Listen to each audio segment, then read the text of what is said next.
Hi Dharma friends, this is Paul Roberts, and we're in the middle of a discussion with Tim Croft, and he wrote some really terrific questions, questions that have been posed countless times by countless people in other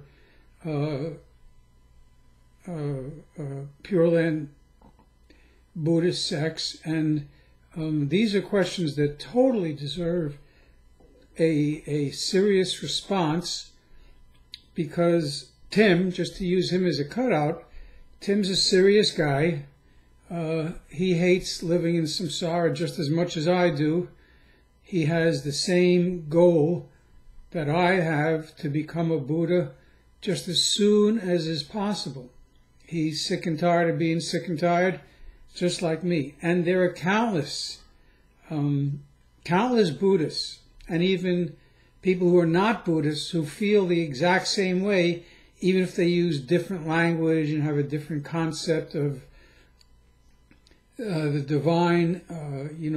Certainly I spent 10 years as a serious Christian, and I can tell you that those people really feel exactly the same as we do emotionally, even if they have different intellectual constructs, being Christian rather than Buddhist. So he wrote this question, and I've been answering the first part, and then there were several other questions that came out of that, so we spent time answering that. And this is a lot of work and takes a lot of time, especially if I'm writing down the answers, because I make a lot of typing mistakes and everything else.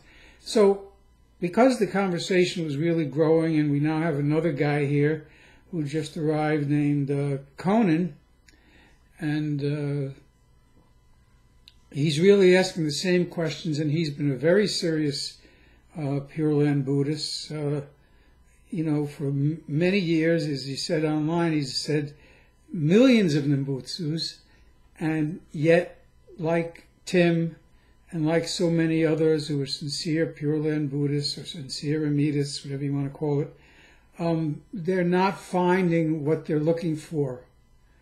And here comes somebody like me, and not just me, but got like a whole bunch of people here like this, who are Shin Buddhists and have experienced this mysterious gift called Shinjin. And it's not that we don't have problems. Trust me on this one. We still have plenty of problems. But we're living with a certainty that's really inexplicable to somebody who has never experienced this gift given by Amida called Shinjin, and we're going to talk about that more, of course, of absolute certainty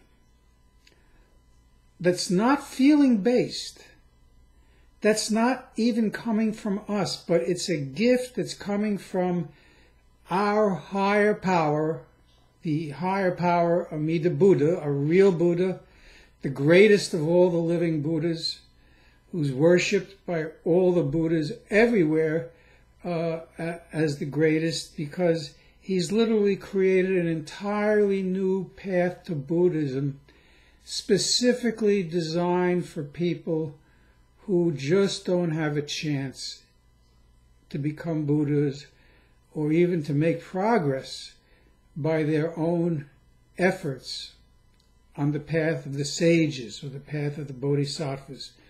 All of us would say with one voice, we just got stuck. Either we knew all along, or we came to realize as we progressed through our times as Buddhists, that we literally couldn't get there to Buddhahood from here, where we are as what Japanese calls being a bamboo, which is a cute sounding word, that really means the most abysmal spiritual idiot possible, really.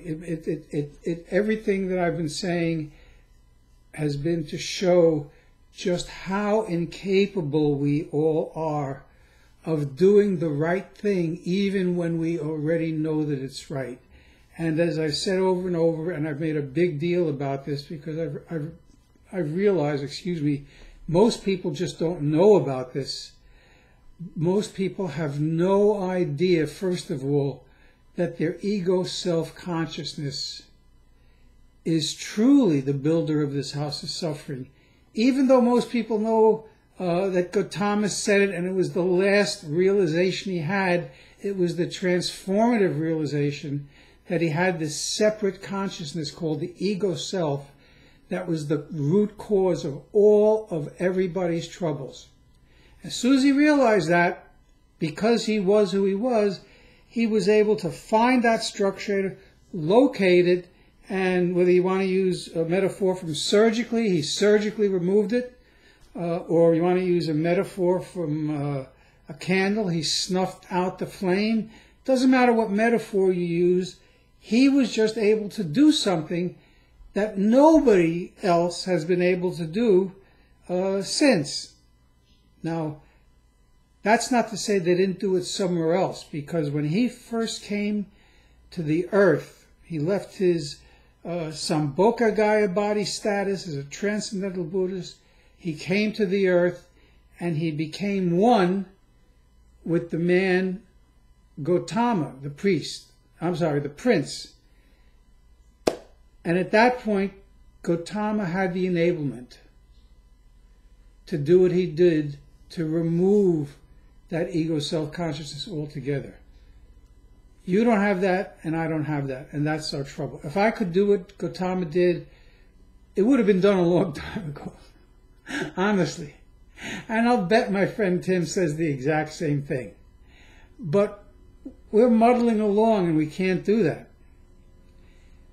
And we can't make permanent progress up the mountain of enlightenment by taking the path of the bodhisattvas, the path of the sages, the self-power path of Pure Land Buddhism, or of any other of the 84,000 kinds of Buddhism in the Hinayana, the Mahayana, and the Vajrayana.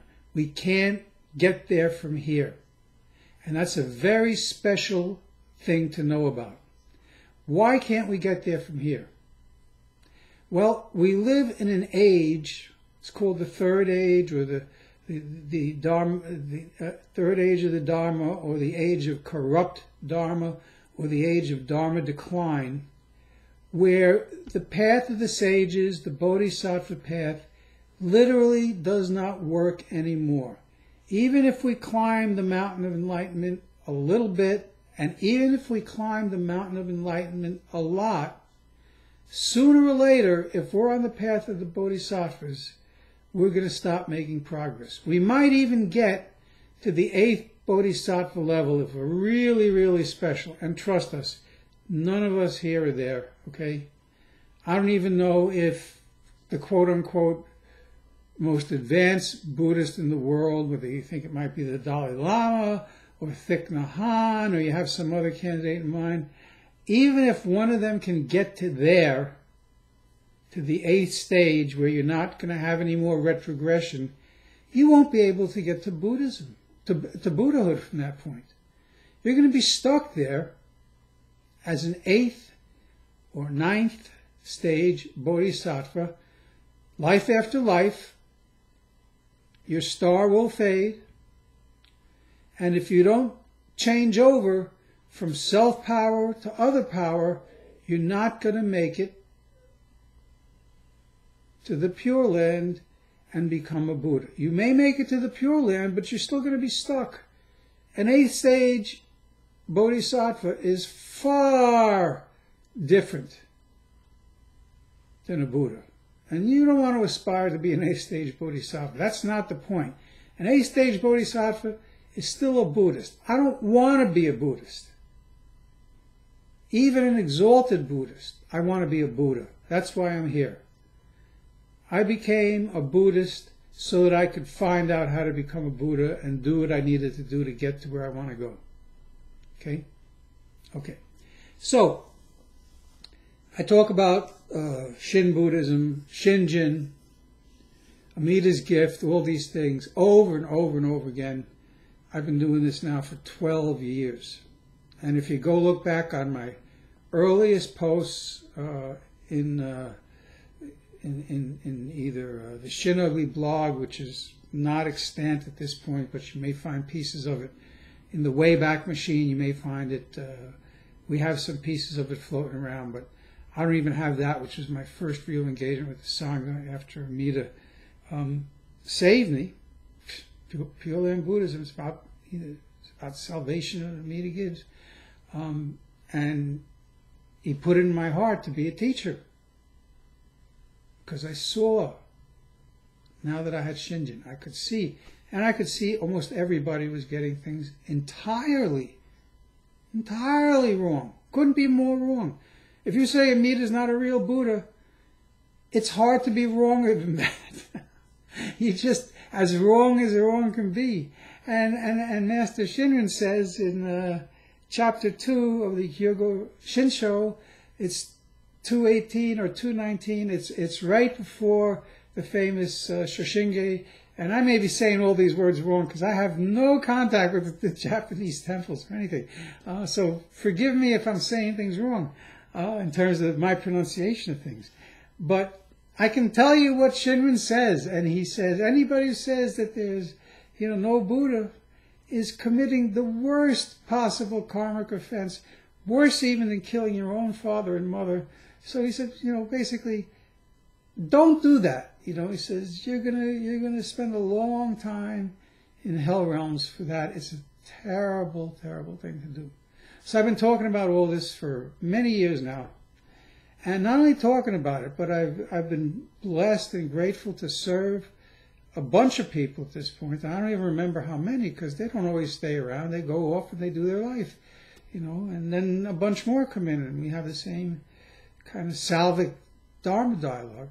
But I have been privileged to help many people come to that point, and many of them here are right on Facebook.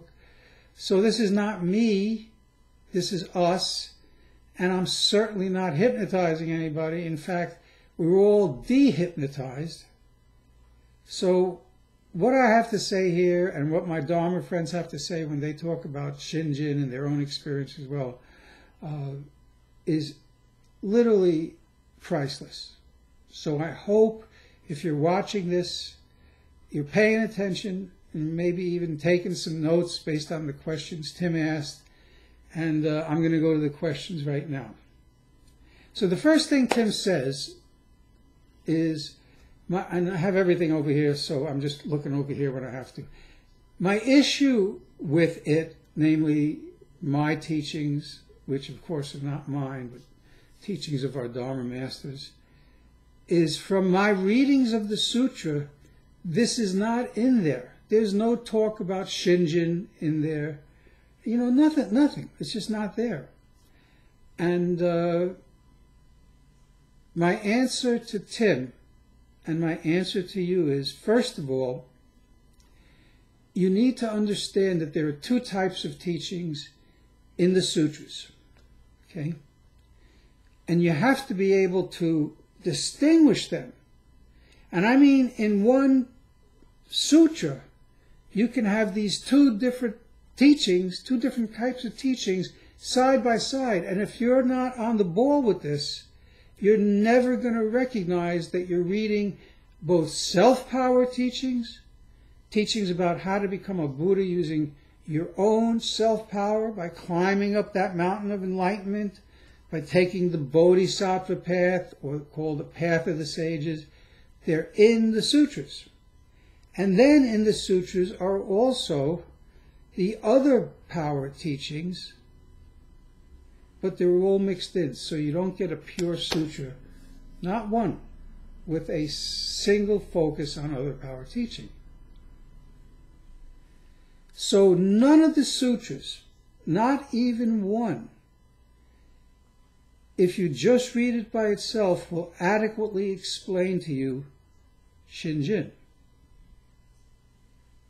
You need to recognize that's a problem that you have. And you're not going to make it go away by reading even more sutras.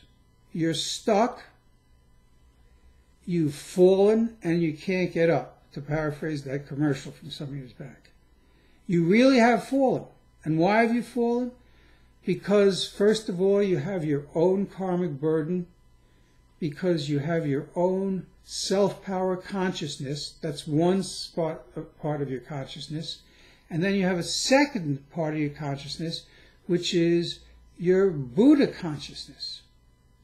And Shakyamuni taught that. It was his very first teaching, his very last teaching as he lay on his deathbed. And the burden of your self-power consciousness is just more immense than you can possibly imagine. Really, it honestly is. Okay? You could do the worst things in the world if you got caught up in your blind passions and your attachments, your ignorance, your delusions and your obscurations. You could do the work. You could actually close the door on your Buddhist self-consciousness and go out and do like the prince did in the Contemplation Sutra and commit fratricide against your father. Okay? Easy to do. Okay? You read all these things in the newspaper, on the internet, about this guy who goes out and shoots up everybody in the mall or the post office.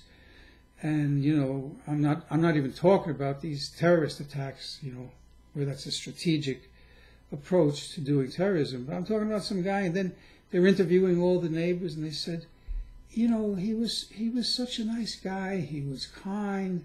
He was good to the kids. I just can't imagine how it happened. This is common as mud. And you're not immune, nor am I. Okay? So you have to learn, as Shinrin says, to understand what is provisional and temporary in the sutras and what is true and real and permanent in the sutras. The provisional and temporary stuff works for some people at some time. It does not work for all people at all times. And right now, not only are we battling, you know, our own bamboo nature, okay, our own ego self-consciousness, but we are living in an age which prevents us from advancing forward on the self-power path without falling down. Why? Because when the Buddha came, such a rare event that the next Buddha is not coming here in this world for another 5.5 billion years. But when the Buddha came, his Buddha power, the light, the effulgence, whatever you want to call it, shining from him in his physical embodiment, in a Nirmanakaya body, was so powerful that it blew the nonsense out of people. Now, I can't imagine that in my own way, but, you know, it's like there's so many stories that, you know, one of my favorite is this crazy maniac named Angulimala, who lived in the forest, and he waylaid people, and he robbed them, and he killed them, and then after he killed them, he cut off a finger, and he had this chain around his neck. It was a necklace made of fingers of his victims, okay? And he was psychotic. Today we might give him a label from the psychiatrist manual, and it might be something like paranoid schizophrenic, okay? You know, a guy who would be violent and has such a skewed view of life. So one day the Buddha was walking in the forest, and this guy looked at him from wherever he was, and he said, "Oh boy, I got dinner," right? He's that crazy. I don't know if he was accountable, but here was somebody for him to rob and kill. So he starts walking out of his little place, and he's walking behind the Buddha on the path, and he's walking, and no matter how fast he walks, the Buddha seems to be walking too fast. And so he shouts out in frustration. Doesn't know the Buddha at all. He says, "Why are you running?" he says. The Buddha turns around and gives him that look, you know, the Buddha look, right in the eye. The effulgent look, you know, the power of 1,000 suns, right, coming out of his eyes, coming out of everywhere, really. And he says, Angulimala, he even knows his name. He says, "Why is your mind running?" Boom! In that one moment, you know, just blasted all the crap out of this guy. Blasted it. The man fell on his knees, started to worship Shakyamuni. Didn't even have to say anything to him. That was his Buddha power. That power helped countless people during the time Buddha was here, and for about 500 years after that. Okay? That's the first age of the Dharma. His power was able to overcome that long bag that you drag behind you that prevents you from marching up the hill. His power provides a counter pull that let people walk up the hill, who otherwise never would. So that was the first 500 years, from the Buddha's time here, 500 years after. That power was still very strong. Now, after that, he was receding in time, he was receding in space, okay? His power wasn't that strong anymore. So now it wasn't capable of helping anybody, even like the worst of the worst, like Anugulamala. Now it would work sometimes for some few people who really had the right stuff, okay? And this is called the age of semblance of Dharma. First was the age of right Dharma, that first 500 years. This was the age of semblance of Dharma. And really, people with the right stuff could still make it up that path. Still enough power in the Buddha's Buddha field to help very special people, and that would be somebody like Nagarjuna, who is sometimes called the second Buddha in the Mahayana and Vajrayana paths. And his birth was actually predicted by Shakyamuni, and he was able to climb that self-power path. Very difficult during those second 500 years.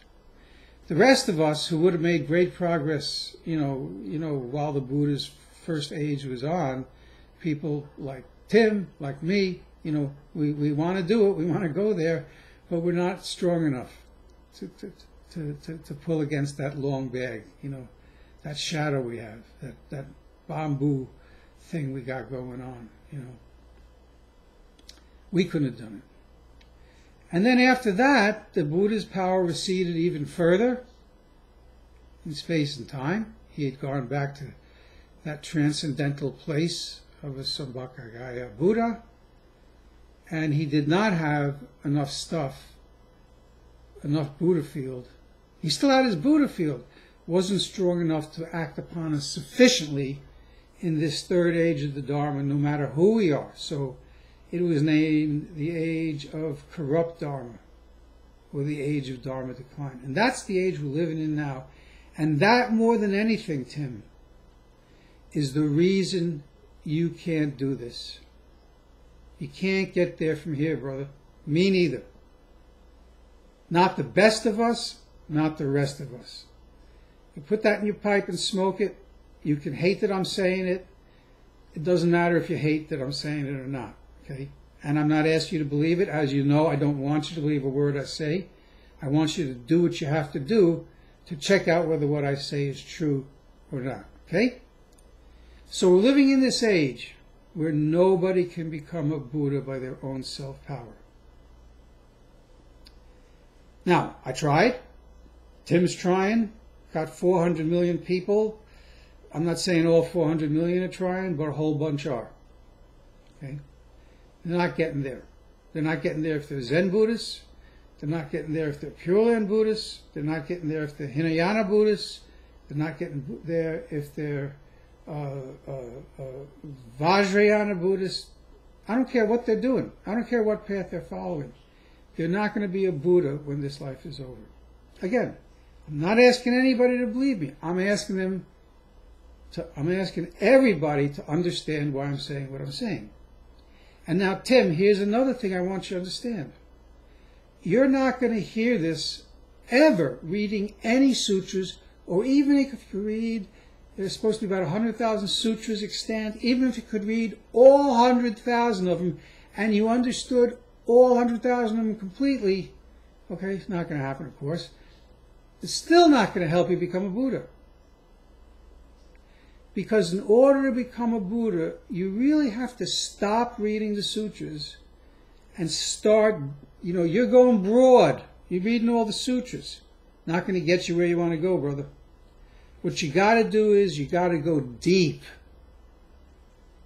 You got to take this Pure Land thing and you have to go deep with it. And when I say deep, I mean you have to understand how the Pure Land Dharma has been unfolding ever since Shakyamuni delivered the larger Pure Land Sutra. And if you never read anything else but the larger Pure Land Sutra,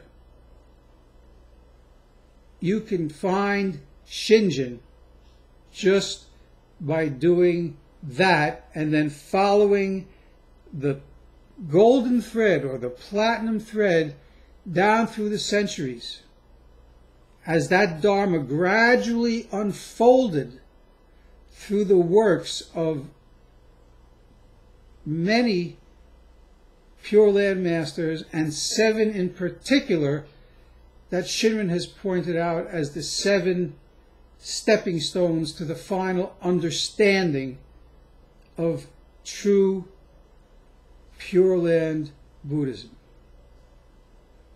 And as you go down those tunnels, starting in India, moving down to China, and then finally up to Japan, as you follow along with those 7 Pure Land masters, you will see that the true teaching of the Pure Land Way is unfolding and becoming revealed as you go from one to the next, to the next, to the next. It doesn't start out as Shin Buddhism.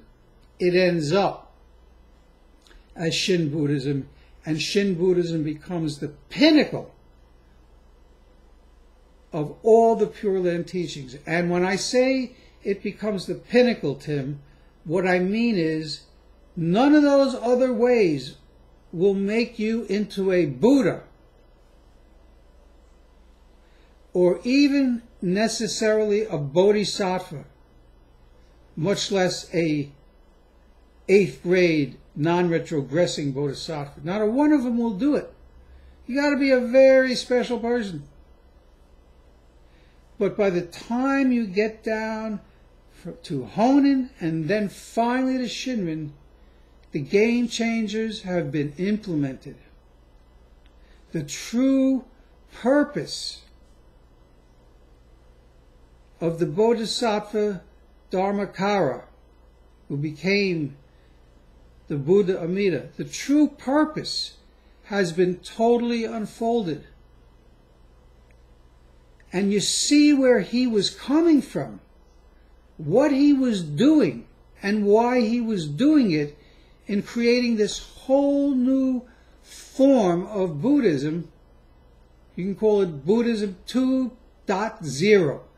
Everything else up to then was Buddhism 1.0. Whatever the way, it was based on self-power. It was based on you being competent enough to climb up and fall down, and then climb up a little more, and fall down, and then climb up more, and finally climb to the place of non-retrogression. And then, in that age, you might be able to climb to Buddhahood from there. That was Buddhism 1.0. You want to take another go at that? Go ahead, please. Not just him, everybody. Keep trying that within, Pure Land Buddhism, or Zen, or Tibetan Buddhism, whatever you want.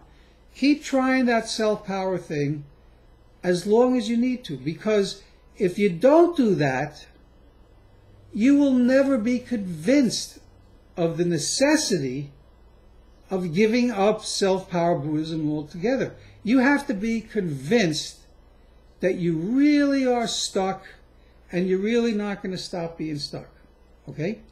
But once you know you're stuck and you're not going to stop being stuck, then you can start to address some of your hang-ups. And Tim, I'm talking to you specifically, but again, you're a cutout for countless numbers of people. Okay? Millions of people down through the centuries. Okay?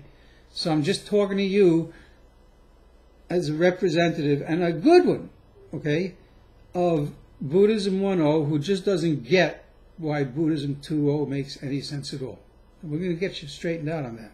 Again, I'm going to straighten you out intellectually, but I'm not going to sell you anything. You're going to listen deeply after you understand intellectually, and you're going to find out from the Buddha Amida himself whether what Paul is saying to you here is true. Okay? So, you got to go away from your habit of resisting reading in depth as the Dharma unfolded over many centuries. And it became clearer and clearer.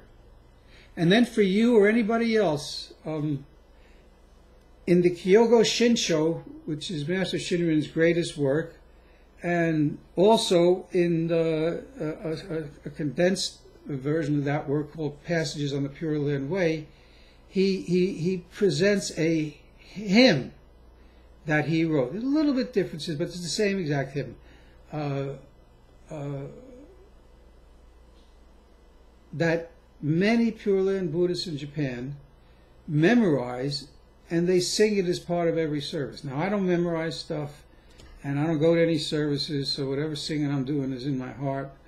And I don't have a good Shin Buddhist temple anywhere. There's a famous Shin Buddhist temple that's not teaching real Shin Buddhism anymore. And in fact, they're starting to implement, as all the temples in America are, mixing of Shin with Zen, which is totally wrong, and I'll talk more about that another time. But I don't go to that temple because I just couldn't stand to sit there. Okay, it's the New York Buddhist Church. It's the one with the statue of Shinrin taken from the rubble of the atomic bombing. As it was there, it was unharmed through the bombing, and it was brought over, and it stands in front of the New York Buddhist Church. I wish I could go there, but I can't.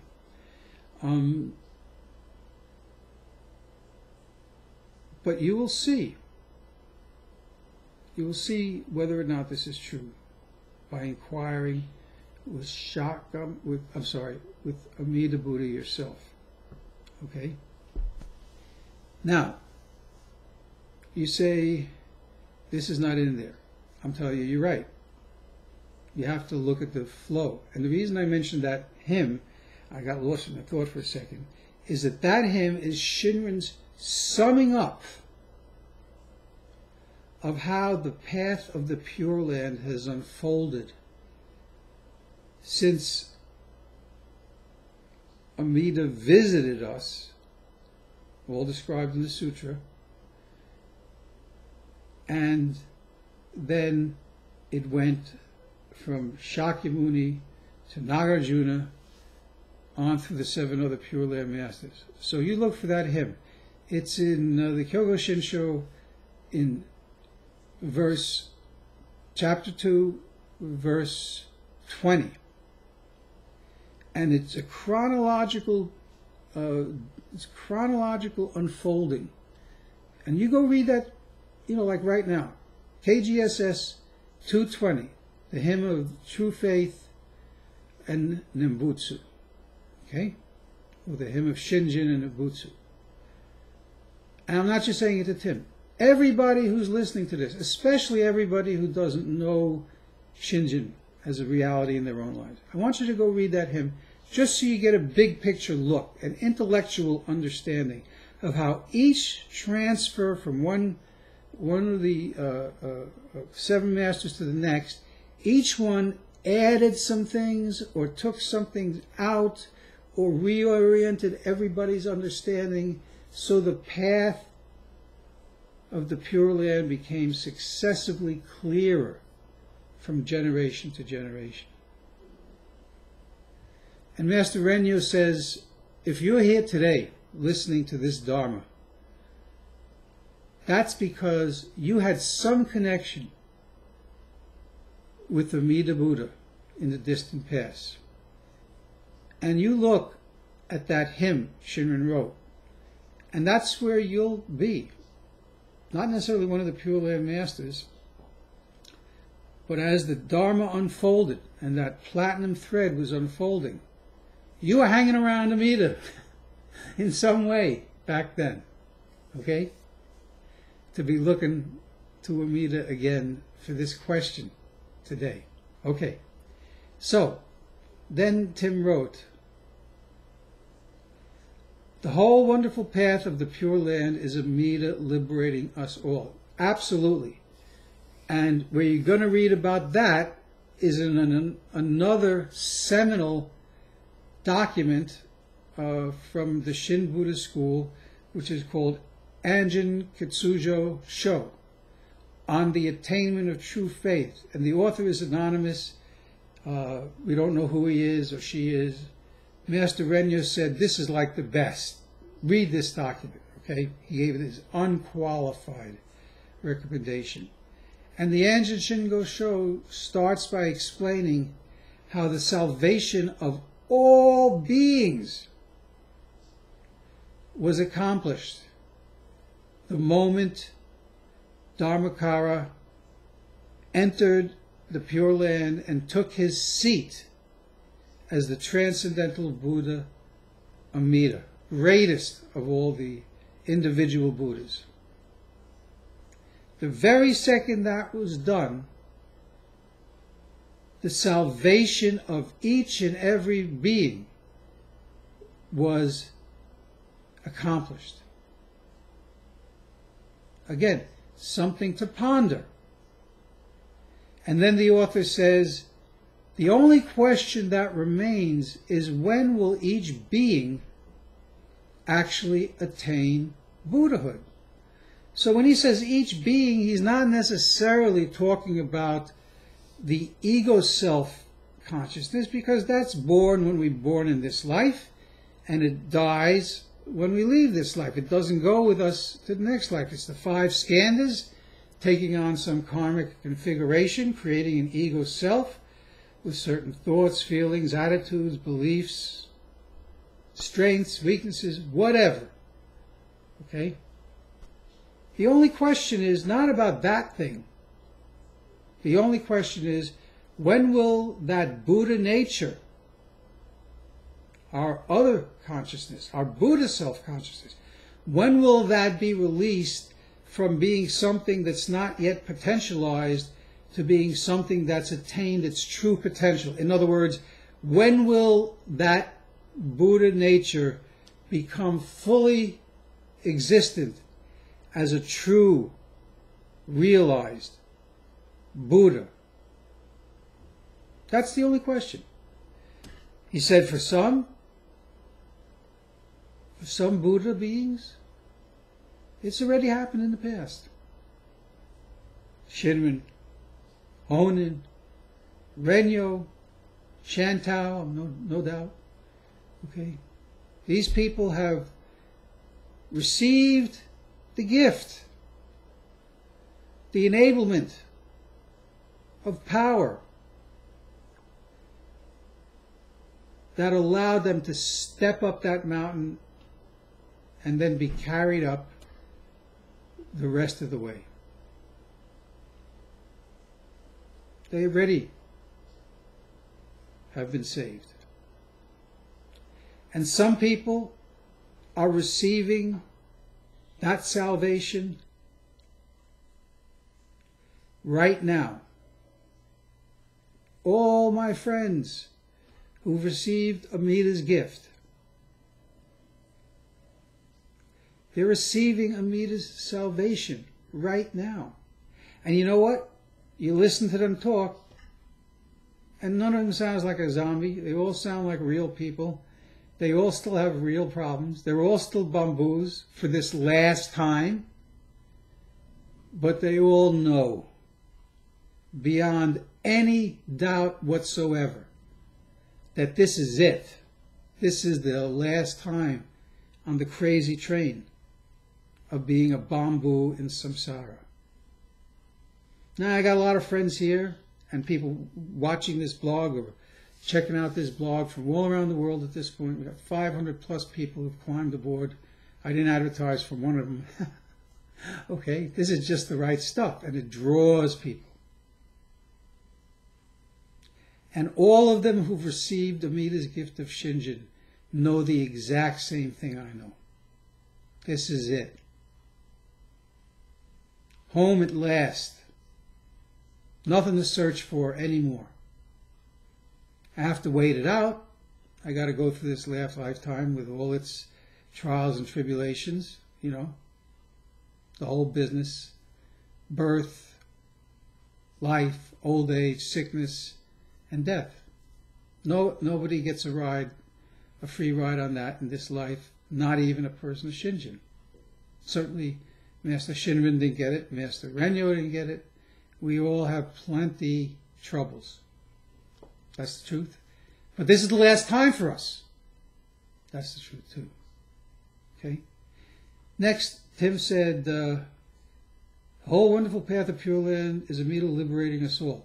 Ultimately, but some will receive their liberation not in this life, but in the future. When will I become a Buddha?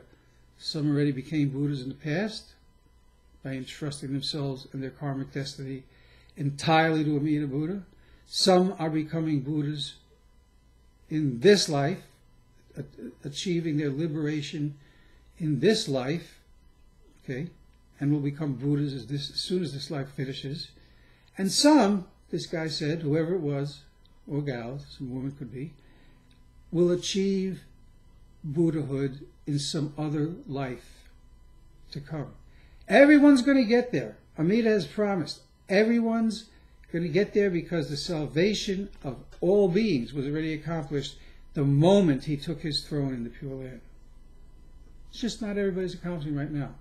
And the second thing is, Tim, I'm sorry, but you say allowing us rebirth in the Pure Land after death and assured Buddhahood there and the stage of non-retrogression now. Well, I'm just going to tell you you're wrong about this statement. You are not in the stage of non-retrogression now. Okay? You're just not. Okay? Right now you're in a stage where, you know, you're serious, you're sincere, okay? But you have not received Amita's gift. And you could fall down that mountain, you know, in a New York minute. I'm from New York. And be all the way down at the bottom. Anytime. It's happened to me a zillion times. And it didn't come about that I knew that I was in the stage of non-retrogression until I received Amita's gift. And I'm not trying to put you down in the least. I'm just trying to correct your misunderstanding. If you're not yet a person of Shinjin, you're not yet a person of non-retrogression. Now, maybe the Dalai Lama is an incarnation of a bodhisattva, as his own followers think he is, and I am in no place to, you know, argue about that one way or another, and it's way above my pay grade to talk about that. But if the bodhisattva, if Dalai Lama is a bodhisattva, that really doesn't do much for me. Even if I was a follower, okay? I mean, I'm sorry, it's just not the case. It doesn't insulate me from falling down the mountain because I'm a follower, sincere follower of the Dalai Lama. Wonderful guy, maybe the best self-power Buddhist in the world. Some people would choose someone else.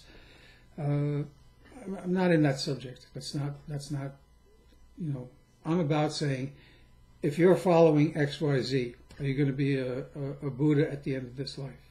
That's my thing. It's my only thing. I'm not interested in becoming a resident personally of any of these stepping stones to the Pure Land. That's not something I'm interested in. Like Gautama was when he had that final sit of his under the Bodhi tree, he was saying to himself, you know, Buddhahood or bust for me. That's it. And, you know, not comparing myself at all to Gautama, But literally, I said the exact same thing with the exact same intent, for the exact same sort of reason. I'm not interested in coming back here unless I'm coming back here as a Buddha. That's it.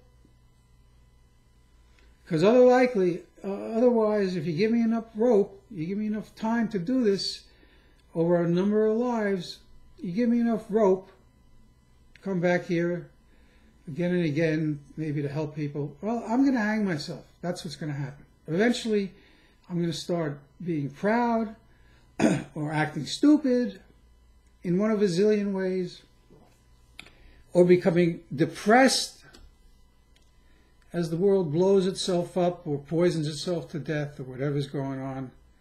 And, my blind passion is going to take over, where it's anger, whether it's sorrow, whether it's fear in some way or other. That's just going to happen to me. I don't have a stopgap. I got too much blind passion trouble unless I become a Buddha and just get rid of this ego self-consciousness and don't create a new ego self-consciousness for the next how many lives. So for me, Buddhahood or bust. I don't want rebirth in the borderlands. Master Shinran says people get birth in the borderlands and they stay there for so long. Okay, I'm not interested in that. I just am not interested. So no, you're not in the stage of non-retrogression. But if you become a person of Shinjin, you absolutely are. Now, that doesn't mean you can simply forget about Buddhism at all because, hey, I'm in a stage of non-retrogression, no harm, no foul. At the end of this life, I'm becoming a Buddha, no harm, no foul. No, that's nonsense too. That's baloney religion. Okay, it's temporary. You hear people do this kind of thing because, like Master Renya says, it's wonderful he says to some people, he says, it's wonderful you attain Shinjin, but, now you really need to live in that Shinjin, okay? Seek Amita's face, listen deeply, say the Nembutsu gratitude. You don't throw all that stuff in the back of your closet. It becomes kind of your life. And that's what happens. You listen to all these people talking, they're still who they are. They're still married to who they're married to. They have the same career they had before, same number of kids, and they cultivate what's been given to them every day of their life. When they say Nembutsu every day of their life, they are truly saying from the depth of their heart, thank you, Amida Buddha, for saving me. Thank you, Amida Buddha, for giving me not just non-retrogression, but giving me your entire store of infinite karmic merit. Thank you for making me know that I am grasped by you. I am never going to be abandoned by you. At the end of this life, thank you for taking me right to the Pure Land and taking immediate birth as a true Buddha. I mean, we're all, overwhelmed with gratitude because we know this is what's happened to us and this is what's going to happen to us. Tim, you don't know that yet. I'm not putting you down because I didn't know it either until receiving the gift. Okay, so you said then, I know if I ask myself this, there must be others too. And you're so right, and that's why your questions are so great. Do I have this Shinjin? If I don't, does that bar me from the Pure Land? It's the million-dollar question. The answer right now is, no, you do not have this Shinjin yet. Okay? Why can I say this? Because if you have to ask the question, it's the litmus test that tells me or anybody who knows true Pure Land Buddhism and the gift of Amida, the inconceivable gift of Amida, the incomparable gift of Amida, the karmic changing gift of Amida, Shinjin, the faith mind consciousness given by Amida Buddha himself. When somebody knows it, by definition, Tim, he has zero doubt about it.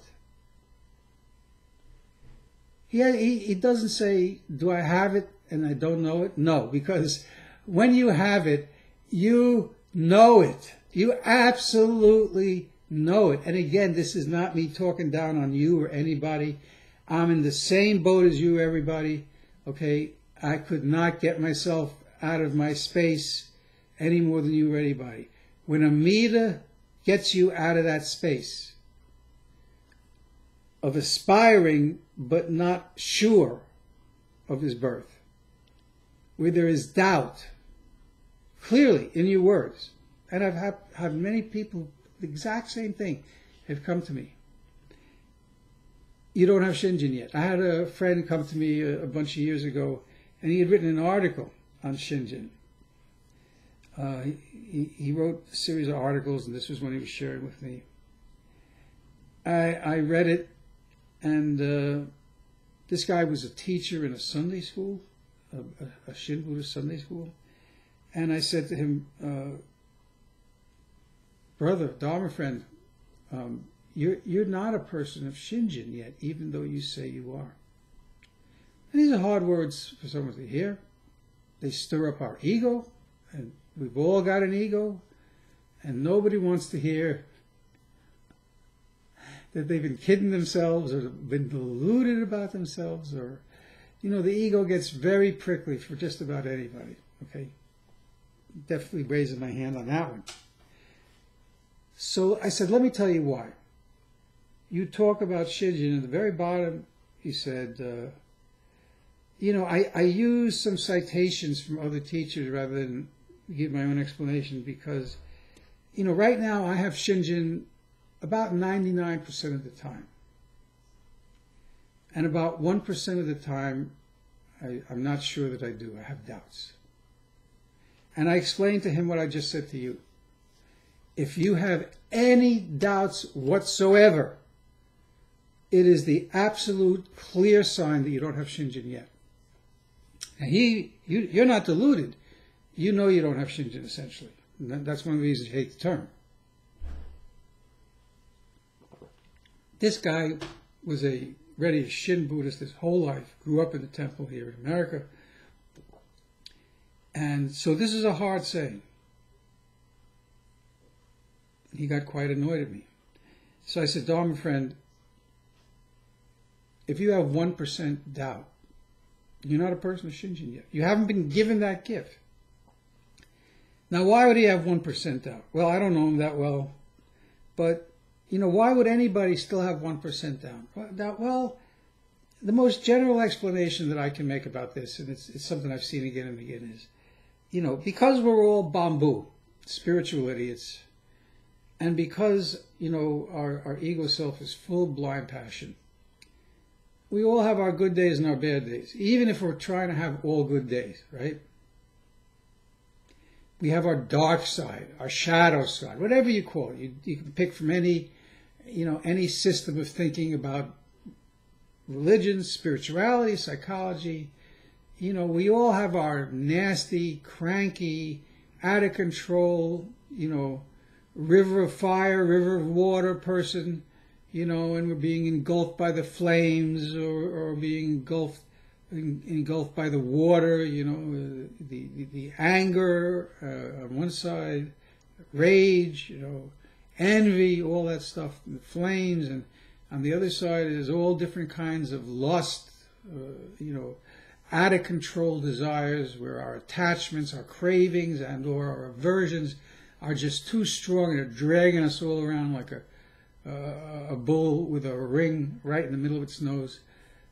And so, let's say you're coming out of one of those bad times, You just came home from work and it was real crappy, and you gave the cat a swift kick in the behind, or the dog, right? You were just a mean, nasty, kind of a person.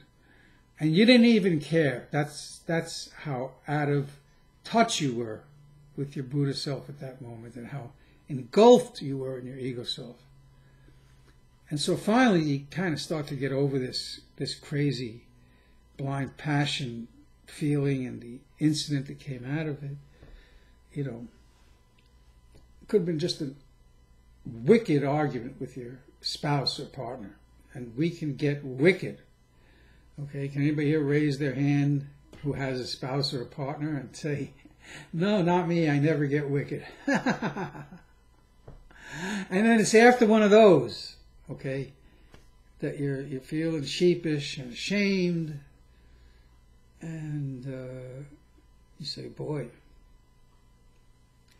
if I actually had Shinjin, I would never behave like that. I might be angry, but I never cuss at my partner like that, or kick the cat or the dog like that. I don't even know if I have Shinjin. How could I do that? And so I have this, one day out of 100 or 1% of the time, I have questions. I think maybe I don't have Shinjin. Bingo! When you say that, you don't have Shinjin.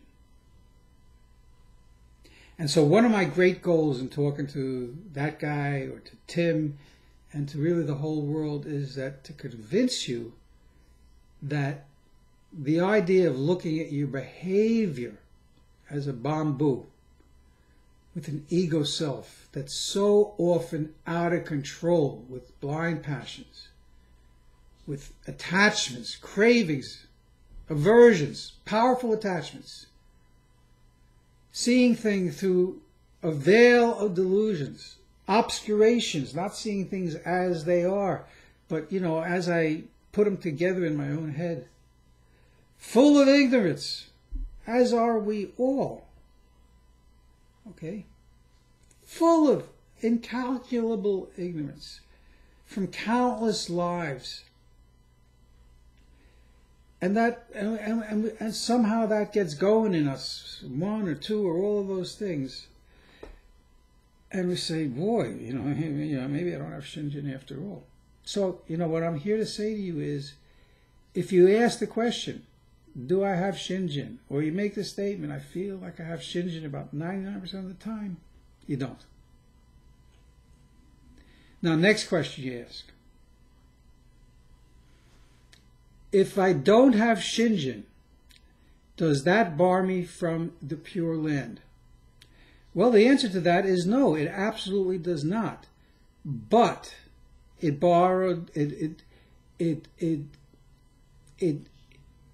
bars you from attaining Buddhahood.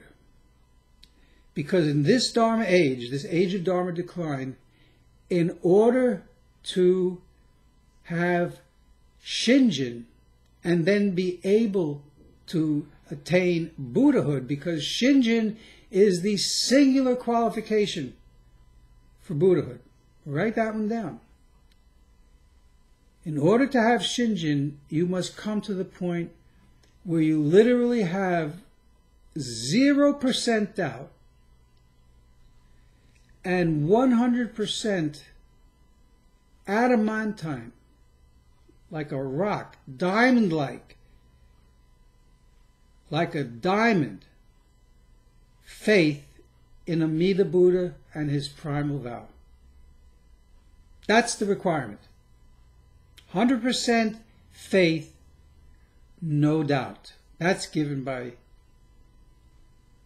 Amida himself. Okay?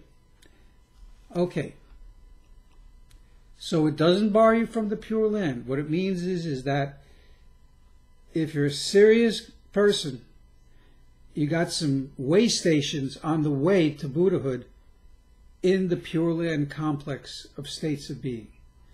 You've got the borderlands to the Pure Land. You've got the womb palace in the Pure Land. And you've got the lotus buds that do not open but remain closed in the Pure Land.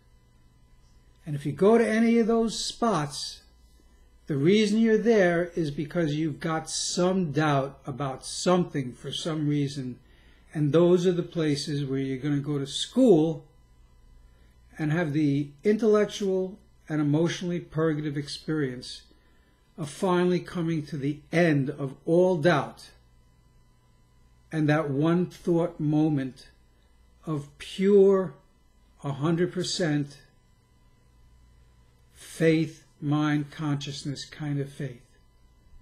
You just need that one thought moment. And if you have it here, you're a person of Shinjin. It's got to be absolutely pure, though. Zero doubt, not even a teeny tiny speck. Okay? That's just the Dharma.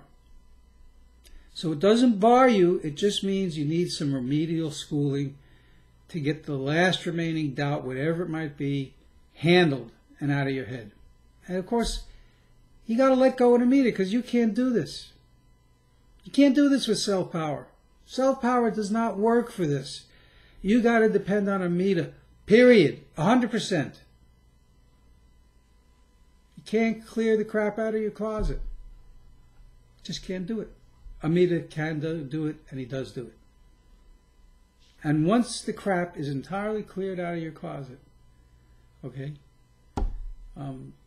Shinjin comes, and then if it comes in this life, you just have to wait for this life to be over, and you're a Buddha, a true, full Buddha.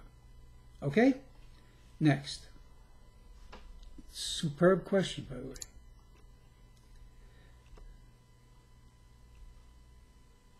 So then he says, is the Pure Land just for the few chosen elites? It seems like two sides of the mouth. It is for the bamboos, the evil person. One of Master Shinran's most famous declaration, that this path is for the evil person first, and then also the good person. So that sounds like it's for the least of people, not the best, not the elite, but the lowest people first, and then people who have some qualities on their own. Okay, but it's not two sides of the life, because here's what happens. When a person receives Shinjin, even the worst Buddhist of all, he's taken from the lowest grade on the path of Buddha seekers.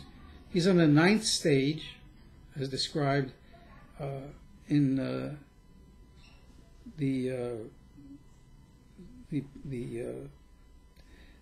Sutra of Amida Buddha, larger Sutra of Amida Buddha, and all of a sudden now he is lifted up to the 1st stage. Okay, he's not elite, but he is chosen. Why is he chosen?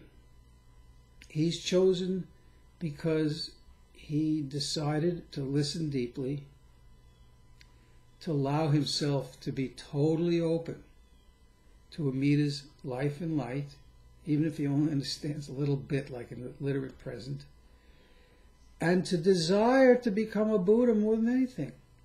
He knows he's nothing, and yet since somebody is offering him a chance to become a Buddha and the path is so easy, he says, yes, me, let it be me.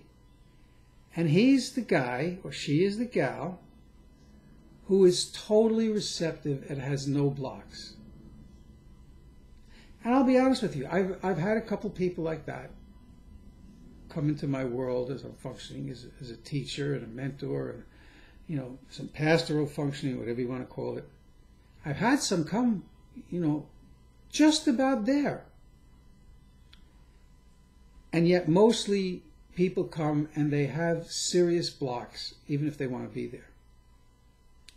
And so what has to happen with these people who are really not ready to become Buddhas at this minute, because they're not giving up their doubts this minute, and they have reasons for not giving them up, those people we need to do some remedial work to expose the whole or more of the ego self-consciousness to the light and life of Amida himself, so that he himself can cause them to dissolve their doubts. Okay, it's not an elite thing.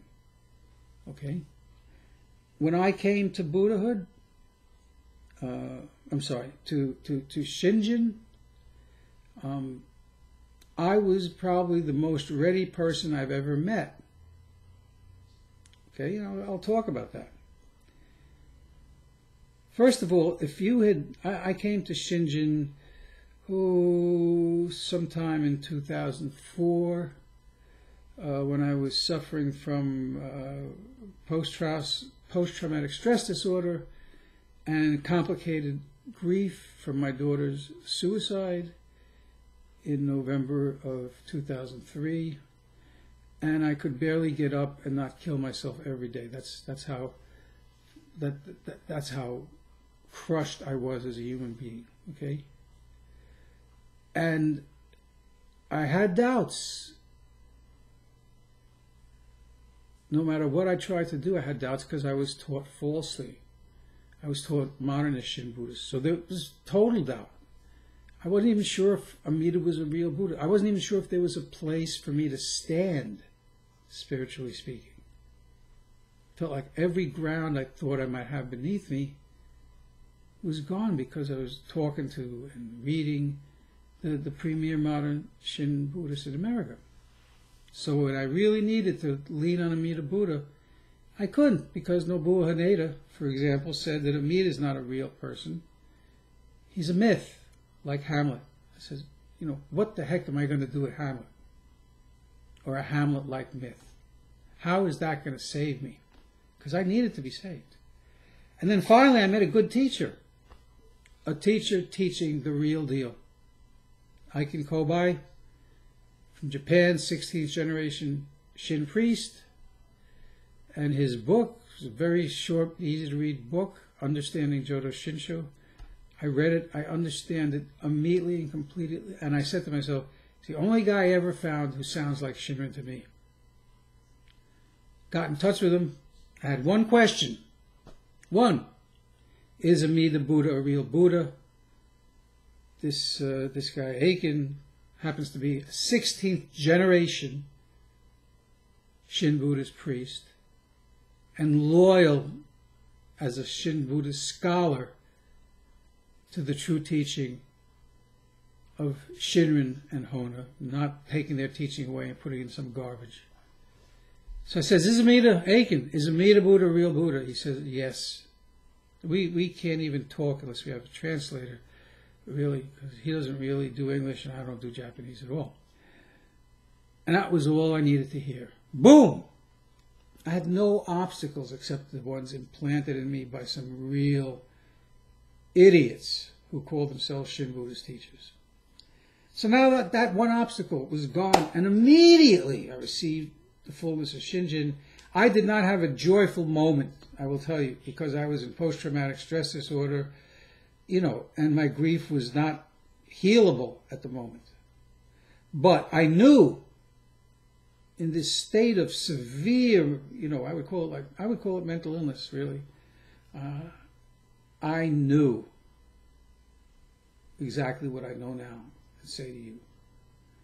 And so it took a while, but finally, my post-traumatic stress disorder receded, and, time started to work with me rather than against me. I didn't commit suicide, even though I felt like it every day, because I had other people in my life who, it would ruin my other daughter if I did after my first daughter committed suicide.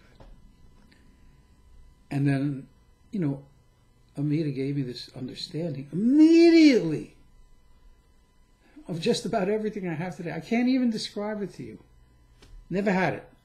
Couldn't have made preaching about anything. And a bunch of people in our Facebook sangha can say the exact same thing. Rick St. Clair, Camille Curzon Villa, So many people have the same exact story. Ray Shepard, Chris Tonnet, I run out of people. Harry Watson, just Valerie, just boom! All of a sudden they get it. Not just their own salvation, but the whole big picture. I often do the articulating of it, or Rick, or Camille, but my Dharma brothers and sisters here, they get it in a way. Tim, I'm just being straight with you, and yes, I'm being provocative. Okay, I don't mind stirring up your tail feathers a little bit here. That's a good thing to have done if you need it. They get it the way you don't, and the way you never get it, no matter how many sutras you read. That's the truth. Okay? So,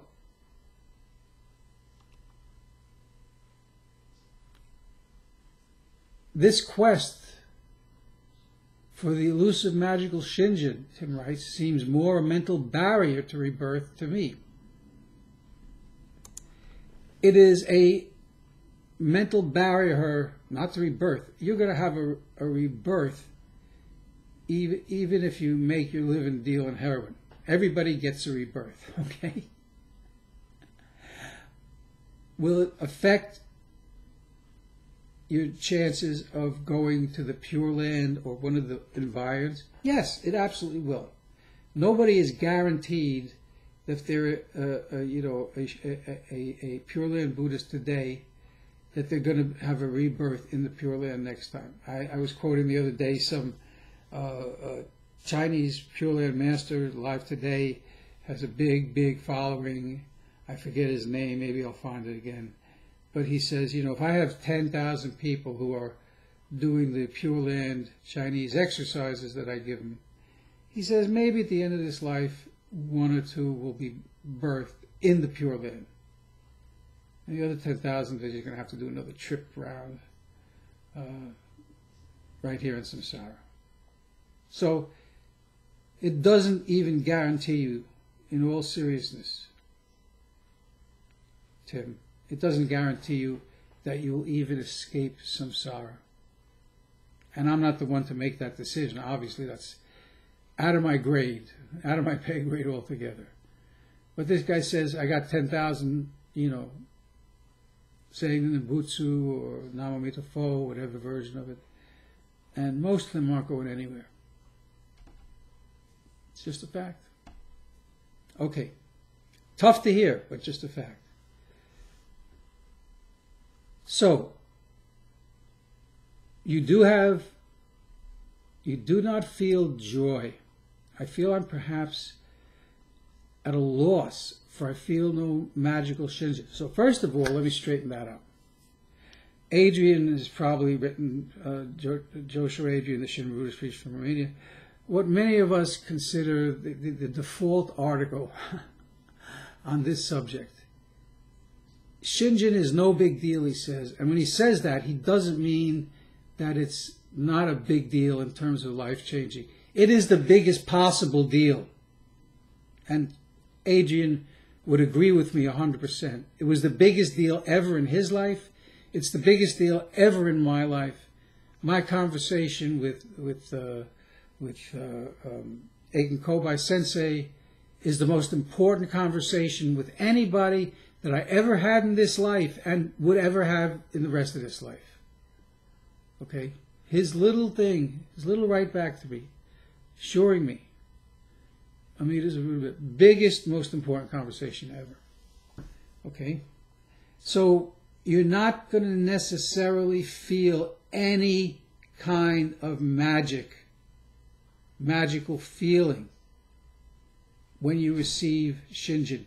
You're not necessarily going to feel even a spoonful of joy. I did not. I didn't feel, I was incapable. Biologically, spiritually at that moment, incapable of feeling joy. I know other people like that too. It's not about the feeling, it's about the reality that's changed. So this is another place where you're really ignorant about Shinjin. And I don't blame you for being ignorant. if I didn't hear this myself, not from Adrian, I'd already heard this myself as a me that opened me up. But, if I didn't hear this myself, in terms of feelings, Shinjin is nothing special. Feelings belong to your ego self-consciousness. They are the most unpredictable things in the world. You can feel joy because you're absolutely insane. I've been there, actually. And you can feel no joy even as you're receiving Amita's gift to Shinjin. So to think that joy is somehow mixed up in this is a classic mistake. And Adrian has written what I consider the classic response to that. We have it in here. And, if Camille or Rick wants to post that, again, that'd be a great thing to do as a follow-up to this. So,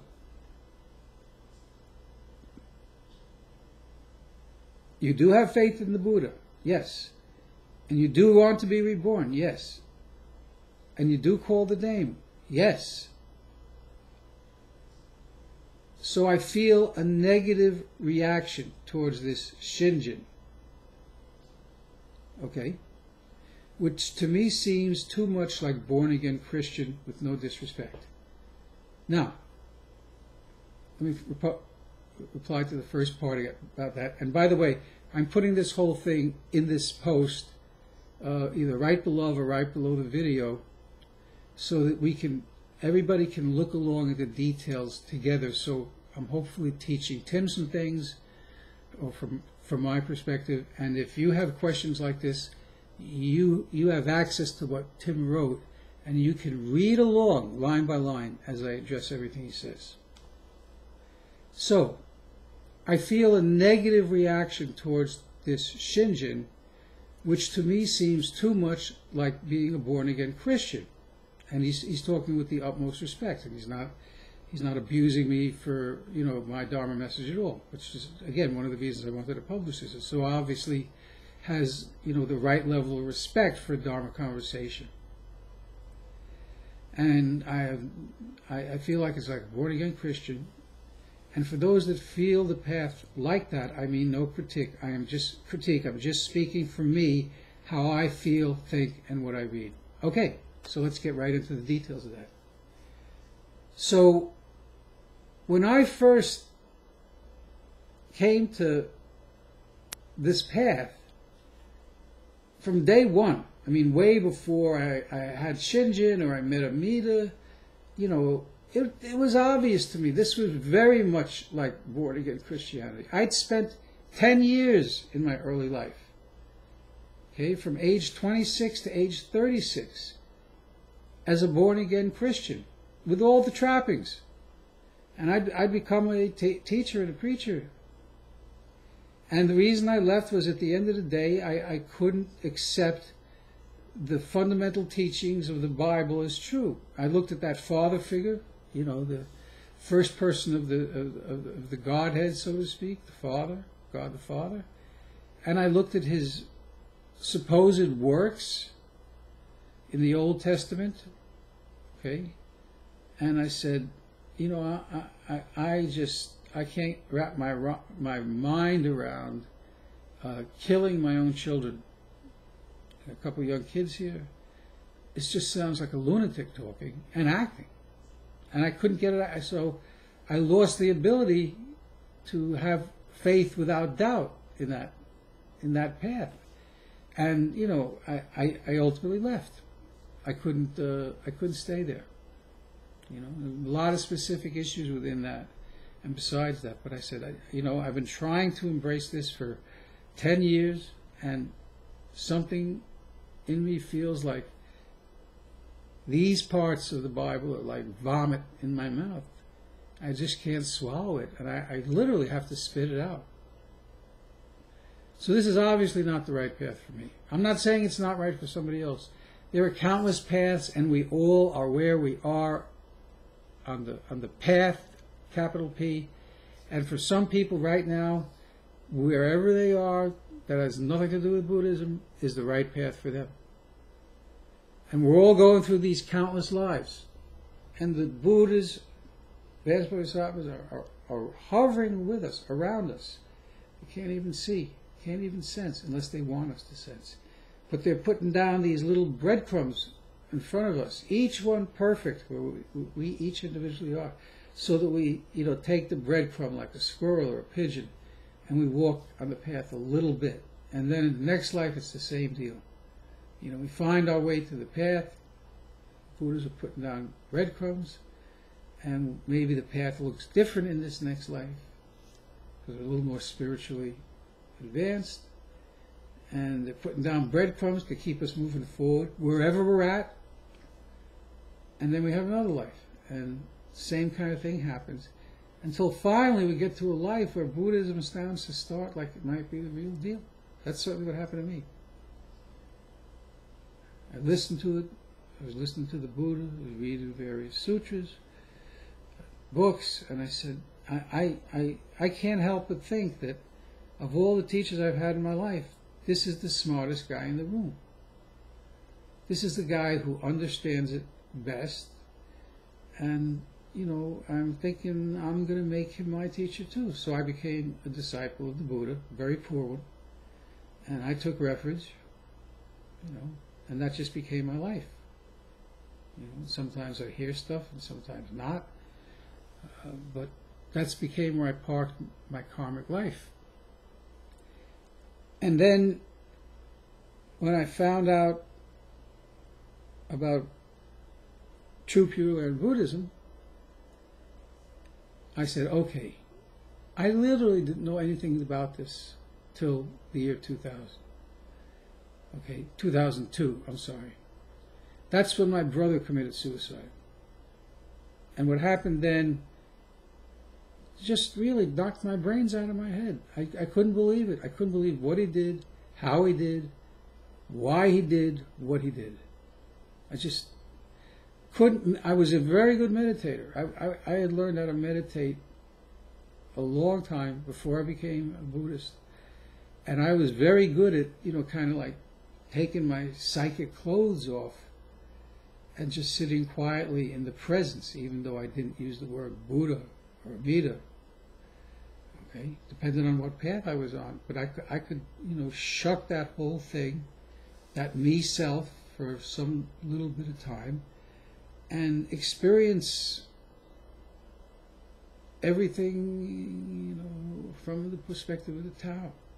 And even when I was a Christian, everything from the perspective of a mystic Christian, okay? A very clean, high state. But then it would fade away, and I'd be back to being myself. And so I didn't know anything about Buddhism. I said, I must be a pretty poor Buddhist, because, while I can get there for a couple of minutes or a couple of hours, I have no ability to stay there at all. I can't live in that space. I really must be, a bamboo. When I finally heard the word, it resonated. And one time I was visiting some spiritual teacher in New York City who was, a descendant from the Advaita school in Hinduism, and she was giving a darshan, spiritual talk. And we were in a little apartment, so it was easy for me to ask my question. And I said, I can get there. A little mystic talking to a mystic. I can get there, but I just can't stay there. Have you figured out how to stay there? I mean, this is where I want to be. Are you there, or are you just talking about being there, but you really aren't there either? Or you're only there sometimes? And a lot of you guys know me pretty well. I'm really blunt, okay? Friendly, but very direct. And if I have to ask you, is this diamond the real thing, or is this a zirconium, and you can't tell me it's the real thing, I'll say, okay, thanks for sharing, but I'm done with that. Because I already got that. Okay? I got the temporary ability to be mystical, and to even, drop or make my ego self-consciousness quiet if everything's good in my life. I'm not in the middle of a hurricane or whatever. I got the ability to go there on a nice, pleasant day. I just don't know how to stay there. Just can never figure that out, because it can't be figured out. In this age of Dharma decline, there's literally nowhere to get there and stay there. Just none. So,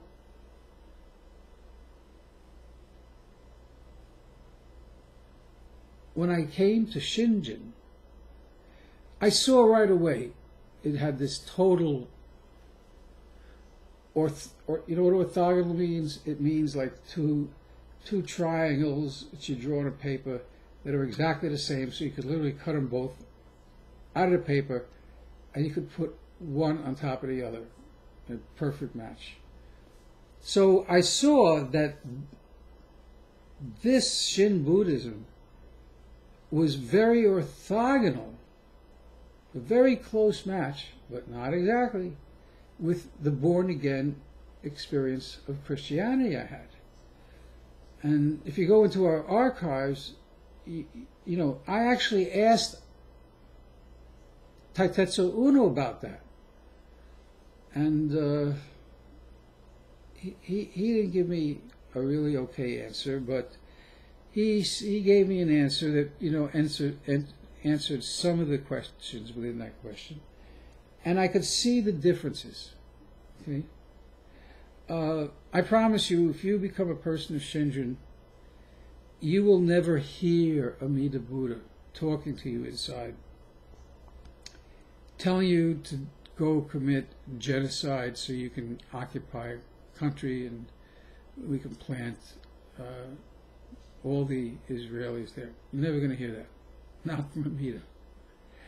You're never going to hear from Amida, you know, I hate queer people, or, you know, any people who are, you know, deviate from the strict heterosexual stuff. You're never going to hear me to say that. So you should hate these people because I hate them. You should want to kill these people because I want to kill them. No, you heard that from the Abrahamic God plenty, but you never really hear it from Amida. Now, it did have something to do with being in the early Hinayana of Buddhist congregation as a monk. There were rules for monks, and that was one of them. But even those ideas, you know, they just never became part of Amida Buddha's calling. I would have heard them if they were. They're not. They're in some documents that were applicable to Hinayana priests, and they're there, but they're not applicable in Buddhism 2.0. So again, this was the unfolding over centuries, and so all this stuff that you hear in the Bible, including the threats in the beginning, in which he threatened to kill the world by water, which he did, if you believe that narrative, and the threats at the end, where he threatens in the person of Jesus, in the books of Revelation, to kill the world again, this time by fire. Yeah, you're just not going to hear anything like that from Amida Buddha. Not ever. Just never going to hear it. Because the salvation of every being has already been accomplished when Amida took over as Pure Land. So, at some point, I actually made a post, which you can find, Tim. It's in the True Shin Buddhism blog spot. You will look that up.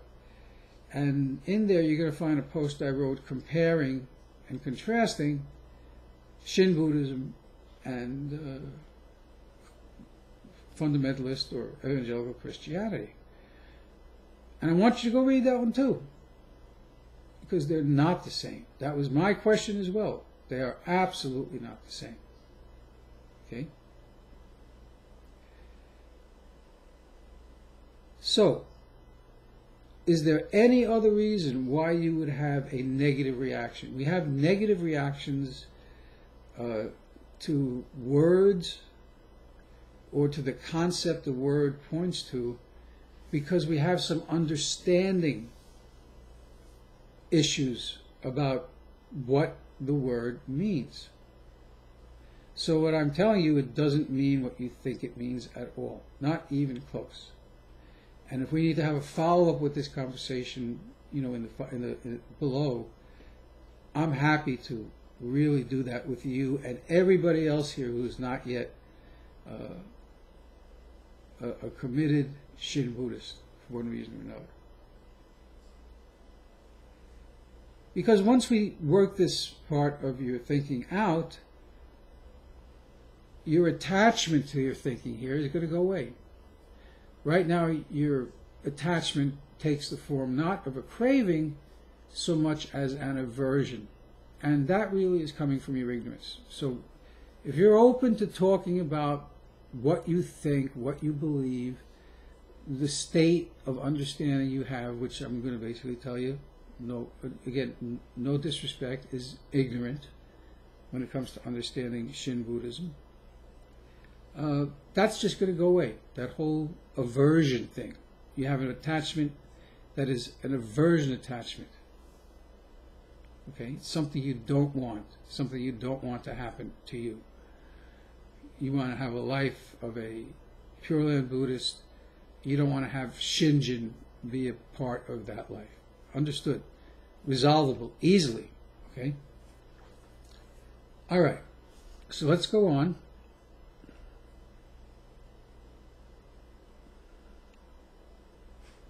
Okay, so I just think, and because I do, and I have for a while, and I don't think I'm the only one, that this emphasis on getting the gift of Shinjin has me shaking my head. I just don't get it.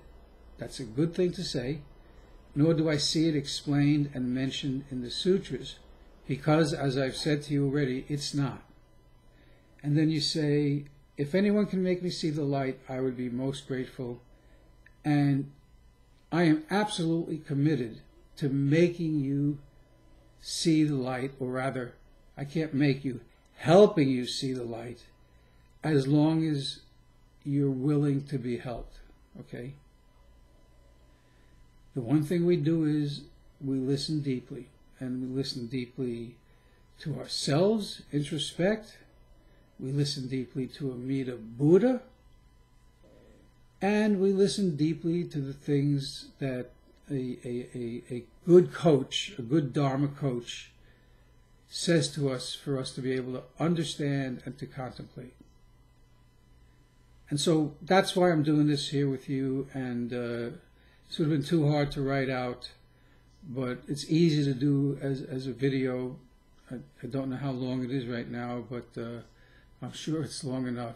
And we'll do more until you either decide you don't want to hear anymore, which I will respect, or it's Buddhahood or bust for me, Tim Croft, too. That's where I hope you're at, and that's where I hope you stay, because if you do, all of your obstacles can be more than adequately addressed. Okay, done this for a long time, seen and heard the same things again and again and again. And once somebody really says to themselves, it's Buddhahood or bust, I'm going to seriously consider this until I can see it is not right in my own heart. And then I'll walk away. No harm, no foul. But I'm not going to walk away until I truly know, not think, not believe, know what the truth of the Dharma really is. As long as you do that, man, I'll be here for you. I'll be here for anybody and everybody. Rick will be here for you. Camille will be here for you. There's a bunch of other people now who have received the gift and are starting to teach in one way or another. Okay? And we're all going to share with you the things that Hamida has caused us to know beyond question, beyond doubt. This inconceivable gift of faith, mind, consciousness. His own faith, mind, consciousness given to us. Okay? I thank you for listening, and everybody else for listening, and course, we entertain respectful questions and comments all the time. And if people need anything clarified, not just him, anybody needs anything clarified, please, absolutely go for it. Okay? I don't know where else you're going to hear the answers. Okay? You'll certainly hear them from Josho Adrian. You'll hear them from Eiken Kobai Sensei. But honestly, I don't know too many people where you will absolutely hear straight up answers to your questions, except in a couple of places. And this is one where it's what we do. We don't get into scholarly stuff too much here. Of course, Eiken is the master of that, and Jodo Shinshu has a bent towards scholarship here. Here we're really oriented toward the simple, basic questions that make all the difference in listening deeply to the Dharma. Okay? Great. Everybody have a good day. Namo Amida Butsu.